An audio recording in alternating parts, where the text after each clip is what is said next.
Hey, what's up guys? So in this video we will see how to turn on and off auto rotate on any Samsung phone. To do that, just open the control center. Now just tap on portrait and enable auto rotate. If you cannot find this button in your control center, just tap on the edit button. Tap on edit,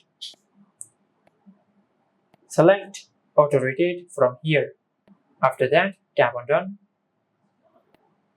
and enable auto rotate. Now just tap and hold on auto rotate. From here you can enable where you want to enable auto rotate. You can select home screen, lock screen, and video call screen. Done. As you can see, we have successfully enabled auto rotate on our smartphone. Now to disable auto rotate on your smartphone, open the control center, disable auto rotate.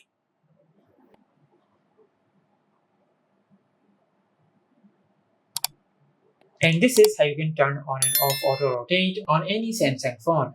If you found this video helpful, please like the video and subscribe to our channel and hit the bell icon to get notified when we upload a new video.